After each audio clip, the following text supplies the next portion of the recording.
A practical prayer is a prayer that works. These discussions between Reverend Bill Marcioni and Carol Lawrence dive into the details of how it works and how to work it. Reverend Bill is a New Thought minister and the author of Practical Prayer for Real Results. Your new life begins with a new thought. Carol Lawrence is on a spiritual quest, finding the New Thought teaching after decades on the pulpit in 3 different traditional denominations. I've got some questions. Together, they're exploring the philosophy and activities that come together from many of the world's religions to create the practical spirituality that is New Thought.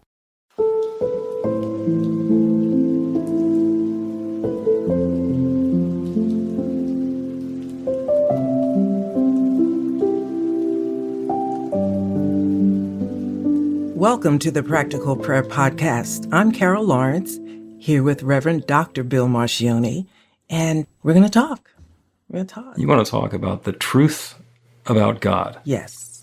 Small t truth, Small t truth. Yeah. And for anybody who hasn't done the capital T, little t, when we put something in capitals, like God, it is to imply that divine essence, the divine aspect of it, or when it's in lowercase, whether it's truth or perspective or awareness or whatever that is our own localized view from where we are. So the little t truth is what's true for me, or in this case, what's true for Carol. Yeah. Well, I'm not too sure about, because I think if I was going to speak about it, I'd probably put the capital T in there, but and this comes from your guest presenter, your guest minister yesterday. This was P.J. Stanley. Yes, and I didn't know how to pronounce Reverend it. Dr. P.J. Stanley. Yes, yeah. Yes, and she's amazing. I listened to it, and I had to smile a couple of times because I was just kind of resonating with some things she said. In particular, she names God George. I thought that was just really cool. But the reason that I said small t, which is not the subject here, but because I read a lot and people have different perspectives about a lot of things. And, I think like whatever you believe and die for, if you want to talk about it like that, that's your truth. So if I agree with it, I call it capital T, my truth, so. Okay. Yeah. So I'm like, subjective about this. But anyway, she talked about the truth about God. And what intrigued me about that is that you publicized what the talk would be maybe almost 2 weeks ahead of time. And I said, okay, I'm going to make sure I, hear this because I know what I think God is, and I think it's critically important to me. That's the pre-step to the first step, the practical prayer. You could talk about God, unity with God, but you first got to know who God is and blah, blah, blah. And I thought, okay, I know, and I think this is so important to me. Let me hear what somebody else has to say. And I came away with, first of all, what a wonderful, beautiful talk. But what's important to me may not be the same thing that's important to somebody else, yet it is the truth. Does that make sense? Absolutely. And I just smiled about that. I said, if somebody had given me the opportunity to talk about the truth about God, it would have been a totally different talk. Yet I didn't disagree with a word she said. And I thought, that's pretty interesting. Okay. So there's probably, there's not like just one thing. God is like a diamond with a lot of dimensions. Exactly. Yeah. And you're going to get into the difference between the capital T and the little t. And instead of making it be truth, which seems hard to embrace and distant, let's make it be love. Capital L, love, is God's unconditional love. For God so loved the world that he gave his only begotten. Everything that exists everywhere is God sharing itself. That's love. Capital L, love. It's all love. That's all that there is. Lowercase love is the love that we experience, the way that we love other people, the way that we engage in a loving manner, the way that we are experiencing love in the world. And that's very much an individual thing. So we can actually put love into the same sentence twice, capitalized 2 different ways, based on what it is that we're meaning. One is the divine aspect of it, and the other one is the personal experience of it. And that winds up being key in a practical prayer, also known as spiritual mind treatment, because the first step is to identify and recognize that divine power and presence.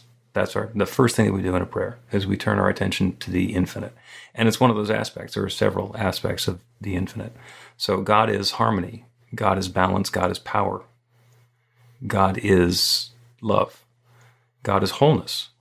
And whatever we're going to be praying for, there is an aspect, or there are aspects of the divine that we want to start our attention on. As I've sometimes said, if we are looking for a loving, wonderful relationship, we're not going to start out by saying God is infinite abundance, because I don't really want to be an abundance of loving relationships. What I really like to do is have one. So I'm going to focus on love. If, on the other hand, I'm doing a prayer for, it happens to be first of the month coming up. So if I'm feeling some scarcity because of the mortgage payment or the rent or something else, then I want to turn my attention to the infinite abundance that is God, so that when I align myself with that in the second step, I am stepping into that experience for myself of living in abundance, of being prosperous, or of living in infinite love and being that love and having that love and experiencing that love in my relationship. So we kind of use that for ourselves to identify the aspect of the infinite, because we're all on the same team, because we are all that divine essence shared in its own way. Like you're talking about the facets on a diamond. I want to pay attention to which part of the diamond and which part of the light I want to see reflecting now. Exactly. So the part of the light that was shared yesterday was the way what's her last name? Stanley. Dr. Stanley. And if you're listening, I mean, don't disrespect Dr. Stanley, but like I have these senior moments and so she talked about how, sort of in a way, how God works and her conversation. So I definitely talk to spirit. I'm thinking about giving God a name since she had one. I said, well, that's pretty cool. But it's about talking to spirit. And her way of talking was, she had an expectation, not as opposed to the old way praying or talking to God. It's not so much with an expectation, but with a fingers crossed hope. Right. There's that aspect of absolutely knowing that God is listening and responding, whether I like the answer or not. Yeah. And you've said this often. God says yes. And when you first started saying that, I'm like, you know what? He must have had a really charmed life where, because I can tell you a lot of times God has said no, but I'm slow, right? I let it marinate until I figure out what you're saying. And I determined this is the way you ask the question. Oh, absolutely. Yeah. It is absolutely the way that you ask the question. And sometimes we think we're asking for something, but we're actually believing something else. And it's not acting upon what we say, or not even the language that we're using to make the request or the demand. It's what we believe is going to happen. Mm-hmm. Absolutely. A musician friend of mine has a line in a song. A woman sings that he's about what I expected and less than I deserve. And that sums it up. You think you deserve better, but you're expecting lousy, you get lousy. This is such a perfect conversation because it's tapping on something else that I really think is important. You said it's what you believe. Mm-hmm. And so then you got to check out what you believe, right? You dig around in your belief system. Oh, and yeah. that can Easier take a said than long done. time. Oh, yeah. You bump up into stuff that you didn't know was there, as I have been doing the last couple of weeks, thinking I'm cool about this. And I'm like, what? So you want me to give you an example? This is great. Absolutely. Okay. I don't throw anything away. I don't. Now, Okay. I'm not an extreme hoarder. Like, I don't have a garage full of newspapers. But for example, I will not I love perfume. Love. But I won't throw it away until I get the last drop out of that bottle. I'm telling you, I'm a master at it. I can hold the bottle. I don't care whose perfume it is. And I can turn it at just the right angle and turn the little nozzle until I get the last drop. And I'm not throwing it away till I get the last drop. There's no bubbles in the little thing. It's just always been that way. So I called it being a good steward, right? Because perfume is not cheap. Mm-hmm. Mine isn't. Okay. So I want to make sure I'm not throwing any of it away. Then it occurred to me, maybe you're not being a good steward. Maybe it's a poverty mentality that you got. Maybe you're thinking that if I throw this away, I'm not going to have any more. And then so I looked at a lot of things that I was holding on to. And I'm embarrassed to say, like I'm telling to the whole world here right now, but I think it was a poverty mentality as opposed to being a good steward, because I got little corners of a lot of stuff that right? I don't want to throw it away because, if I throw it away, I won't have it. And then I thought, like, what? They didn't make any more? You can't get another bottle of perfume? What's the problem? Oh, yeah. And then you look at, we spent a lot of time in the last couple of years talking about supply chain. By letting go of that bottle of perfume and getting another one, you're inspiring and motivating the perfume company to stay in business. If you manage to stretch that one bottle so it lasts the rest of your life, you're never going to buy another one. That's true. That's true. That's about getting in the flow. I mean, and there are so many different ways to look at it. The perfect example, you can look at the circumstance and the situation and say, oh, this is me being a good steward. And then when you dive into your belief system, say, this might have something to do with lack mentality or a poverty mentality. And it's not until you dive in and consider all of those possibilities and realize, no, I really feel good when I use the last of it there, because when other people don't, I find that to be wasteful. It could go either way. But the response that the universe is giving you, what God's going to do based on your belief, is not going to change based on what you say your belief is from day to day. You think not? No, I think it's your belief. Yes, it had been, but I challenged it. And I didn't like the answer. I think if the answer had been, well, yeah, this is really a good way of, not just being frivolous and, not respecting the way you spend your money. But it wasn't that. And I figured it out by so many things. I looked at the little corner of the powder, the little this, the little that. And I'm thinking, what is wrong with you? And that's like when you start asking yourself questions, that's it. Like, what are you scared you're not going to be able to get more perfume? Or you already got 2 backup bottles, because you bought 10 when you got it, right? Not 10, but, yeah, so it's time to let the flow happen. Yeah, and you're talking flow, and I respect that. I'm talking about being scared of not having it. Yeah, let's take a break and we will come back and talk more about poverty, prosperity, and perfume. Learn to put practical prayer to work in your life. The steps are simple to learn and let you begin to get real results to create the life of your dreams immediately. Reverend Bill Marcioni's widely acclaimed book, Practical Prayer for Real Results, gives you a clear summary of the New Thought principles behind practical prayer and the series of easy-to-understand steps found in the most effective prayers from religions and spiritual practices all over the world and throughout history. Practical prayer is not a replacement for your religion or practice. It's a technique to make the work you do in consciousness even more effective. The book includes 40 prayers on various topics that you can adapt as needed and use as your own. Practical Prayer for Real Results is available in paperback, Kindle, and audiobook on Amazon or at b-the-light.com. That's b-the-light.com.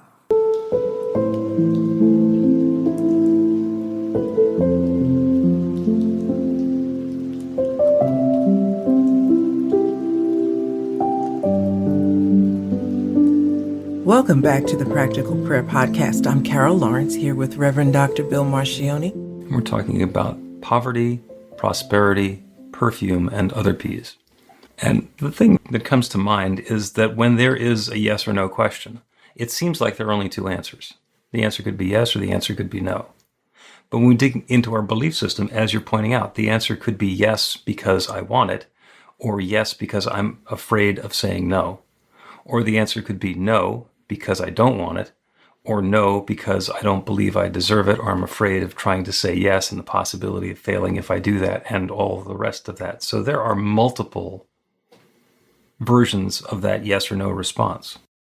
Yeah, and because of that, I think we owe it to ourselves to wrestle with it a little bit to see which response is appropriate and which one, better than appropriate, which one is driving you at that time. And talking about the perfume piece, when I realized what was driving me, I can close my eyes and I can see exactly where I was standing when it hit me. What's really driving you? And I thought, I wasn't aware of that. I was not aware of a lack mentality, that it showed itself in this way. I might have expected it another way, but when you have something, I guess it shows in a lot of different areas, and it just happened to show that day in that area. And I was not willing to consider other possibilities when I realized what the truth was, even though the truth was not really flattering. Well, yeah, and that's where transformation happens, because the truth, capital T, is that was the story all along, is that you are engaging with a lack mentality and telling yourself another story. Well, this is my truth, little t, on top of that, and explaining it and describing it and defending it and whatever else you were doing with it. And that works right up until it stops working. And you get an insight or a glimmer of, oh, I'm doing this thing instead. Maybe I don't want to be doing that. And then the transformation is, how else do I do that? How is that affecting my life in other ways? What are the things that I've been doing to hold myself back because of that lack mentality in other areas? And the transformation is that as soon as we're aware of it and we realize that we have that in our belief system, we can start doing different stuff instead of insisting, no, it's all fine. Yeah. Yes. And it's, I'm okay. You know what? When I first, the bottle of perfume was the first thing, was the first glimpse of it. And you're right. I said to myself, but I don't want to think I'm fine. I don't want to, because I think there's a problem here. So I went on the search for some other things, and it kept showing up, like little stuff I was holding. And I said, no. Okay, first of all, we're going to take these things to the trash can.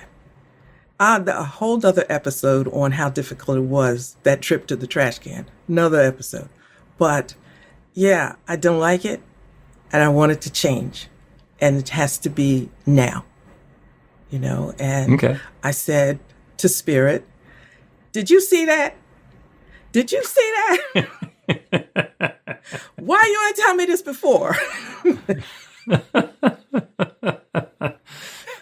The part that I'm really interested in is the trip back from the trash can. After you've taken this lifelong tendency and this collection of stuff and made a change and put it in the trash. Once you had it in the trash, even though you're kicking and screaming going there, what did it feel like walking away? It felt absolutely terrible. It did. I wish I could tell you I felt this freedom and release. I did not. As I walked away, I actually turned around and looked and thought, should I have done that? Maybe I should, And one other, because something else came to mind, I'll buy something if the container is lovely, because I like glass bottles that are very pretty. And so sometimes I might buy something I don't even like because the bottle is fabulous. Okay, so I thought, maybe I better check to see what the bottle looks like that I threw away. And I realized that was whatever that side of you is inside is struggling to be against, this growth that's trying to happen. And I just walked away, and I actually went in my room and closed the door and said, I'm not doing this. I'm not going after it. And I started to look for more things like that. And yeah, I found more things like that. Oh yeah, well, once you find one, there's a bunch more that are there. Yeah. And there's a really simple technique. Not easy. None of them are easy. They're all simple. All the stuff that we're doing, you can teach to a kindergartner. And that's to ask Spirit. And by the way, you said you might have to come up with a name for Spirit. You have a name for Spirit. It's Spirit. And that actually works really well because, the downside of having it be George is if you meet somebody named George, then in your mind you might get confused. And asking George for something that George should be doing, but not George, that's just gets a little bit too messy. There is a way to ask Spirit for guidance. I love this. This is actually something from James Mellon. You say, I know nothing. I know nothing. Now what can I know? And it's that starting with the surrender of everything that I claim that I know, everything that I think that I know, everything that I have experienced learning. I'm going to not just throw it into question, I'm going to deny all of it. That stuff doesn't matter. I know nothing. I'm opening myself up to a brand new possibility. Now what can I know? And invite Spirit to give you a clue. And it works remarkably well because Spirit knows. Yeah. Spirit knows everything. And if we get our small self out of the way, then Spirit actually has room to get in a word. Yeah, you're so right. Don't you think? But you got to be ready, right? Because I don't like fighting. I don't like fighting against something. So I got into, I stepped into New Thought and I said, I'm going the whole way. I'm not coming in here to debate what I believe and whatever, because I already know what I believe ain't been working. So let me just go here. And when it doesn't feel right or there's an edge, just live with it and sit with it for a minute until you can, until it balances itself out. That's what I do. But I think you got to be bold. Like you have to be willing to be wrong and make that shift, correction, Absolutely. The way that we describe it is we all want to grow. We all want to expand. We want to deepen. We want to have more and richer and greater and wonderfuler in our lives. And then we have the experience that we're having. Well, we're living in our comfort zone. And we've talked about this before. And outside of our comfort zone is our growth zone. And when we stay in our comfort zone, the chances of things changing are relatively small because it all has to work inside of whatever the familiar is. And the big change happens outside of our comfort zone. And if we're unwilling to take on those big, bold changes, or if we're only willing to dip a toe outside of our comfort zone just to see, then it's going to take a lot longer and a lot more determination to get something to happen than to jump in and say, I don't know. I don't know if I should be staying in my comfort zone or what was my comfort zone or jumping completely into something else. Let Spirit guide you. And if it's time to jump, then go. Jump. And the transformation's at hand. Yeah. And I don't want to sound like I was so bold as to make a change because that's not true. I don't remember a moment where I had to think about it, but I think it was a succession of moments where I had probably got to a place where I said, look, I am tired of this and I'm going here. This, I've read enough. I'm going here and I'm trusting. And I remember saying this. I don't understand it all, Spirit, but I'm trusting you like I always have to make this understood to me. Let's go. Mm-hmm. And that's your own version of I know nothing. Now what can I know? And boldly stepping into it. I don't know. When you started this, you knew there was something, but you didn't know what it was. Didn't have all the answers to begin with, but you were willing to put down all of the previous notions and see how these new ideas fit together for you. Absolutely. It's your life. And if you really believe in self-preservation, if you think that that's really a thing, then what would you not do to save your life? And for me, it is just that serious. What would I not do to save my life? Because with this here, and I see life ahead of me, like I'm not trying to step off the bridge or anything. I'm not trying to end it. But there is no life where I am right now. So I gotta go. I gotta go. And I have stories. I got stories, right? But You got stories. I got stories. And I have stories of moments where I have said, I got to go. And it was always accompanied with, Spirit, I'm trusting you on this. And I've never, ever been left in a bad place. It's always been a better place. So this time, although I think this was a huge leap now, this was a huge leap. But listen, God, either you're God or you're not, okay? Let's go. Yep. If there is an infinite creative power that has created everything, that is creating us, that's creating our next new experience of life, if there's an infinite intelligence that knows everything and is willing to share that wisdom and insight with us, if there is this infinite love that is accessible, what would keep us from wanting to connect with it, embody it, and be it? Let's take a break, and when we come back, we'll do a prayer on exactly that. Get inspiration in an instant. God calls are the gentle and uplifting moment of truth to help you remember that the bright light of God's love is shining right now as you. It's your God Call with Reverend Bill. Start your 2-week free trial today, and you'll get a phone call 4 times a week from Reverend Bill with an uplifting half-minute message filled with insight, wisdom, story, and fun. Let your light shine. You can answer the call to listen to it live or let it go to voicemail so you can hear it later. After the free trial, your subscription is just $5.95 a month. The details are at godcall.org. God calls are disruptive, intentionally. Whenever you write something, put on a gold star. They take you away from your routine to remind you about the truth of who you really are. They come at random times between 8:15 a.m. and 6 p.m., so you won't be expecting them. And somehow, the message is exactly what you need to hear at the time. Magic is loose in the world. It's a moment of motivation in the middle of your day. Find out more and start your 2-week free trial now.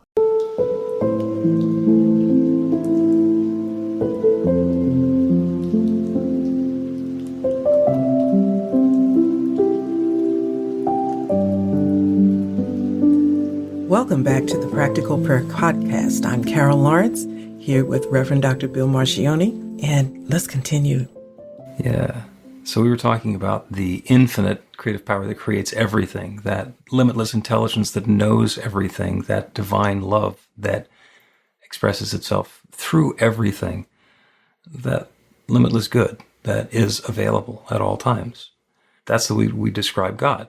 That is the infinite creative power. So if that's available and we're part of it, then all that good is available to us. So we're going to do a prayer about that. We're going to do a prayer opening ourselves up to that infinite presence that is within, and let go of our attachments to what we thought we knew and the hoarding that we thought we needed to do, or the limitations that we'd been living with previously, and partner with the infinite and let that bring something new into being. So let's take that into prayer. If you're comfortable, it's safe to do so. Go ahead and close your eyes. So we can go within. And there's nothing special about going within, but turning away from the evidence, the specifics, the details in the world around us allows us to let loose the distractions so that we can open ourselves up to that divine awareness. And let go of the judgment, the thinking, the experience, the things that we think we know. Take this affirmation for yourself. I know nothing. And this claim, now what can I know? And as we take that even deeper in prayer, we can once again recognize and realize that there is one infinite creative power, one divine love, one infinite intelligence, one source of everything that exists everywhere. We call it spirit, we call it nature, we call it the divine, we call it the Big Bang. You can call it George, you can call it the turtle, you can call it anything you want. It is that one from which everything flows.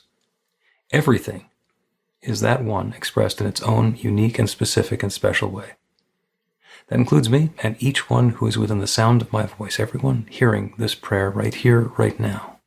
Each a divine and perfect expression of that one, an expression of God's love, an instance of the divine intelligence, that one mind, which is accessible to and for each of us. I know nothing.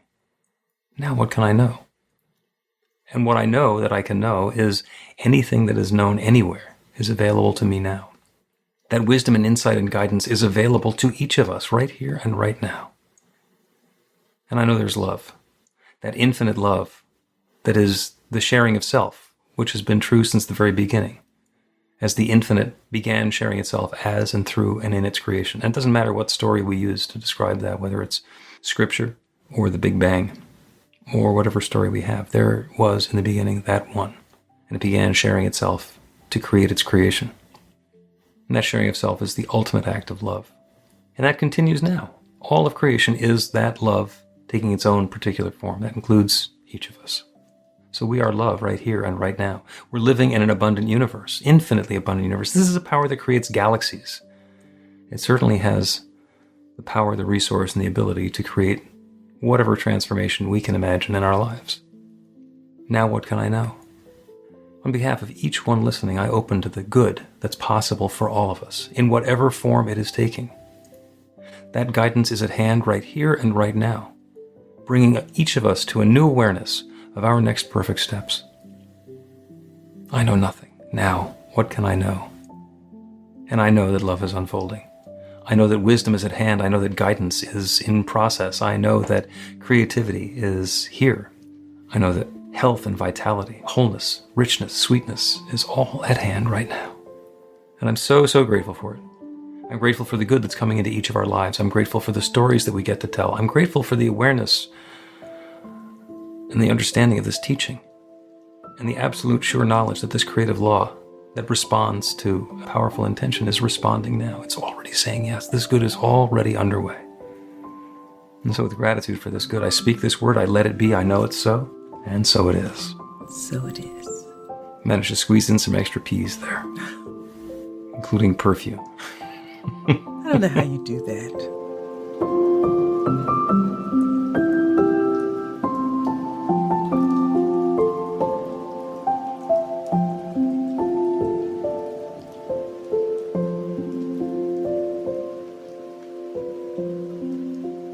The Practical Prayer Podcast with Reverend Bill Marcioni and Carol Lawrence is a production of BeTheLight.com. be-the-light.com. Where you can find more information about practical prayer for real results. Our theme is by Music of Wisdom. You can learn about the spiritual community of New Thought Philadelphia with daily guided meditations, Weekly celebrations of spirit, and Reverend Bill's classes in practical spirituality at newthoughtphilly.org.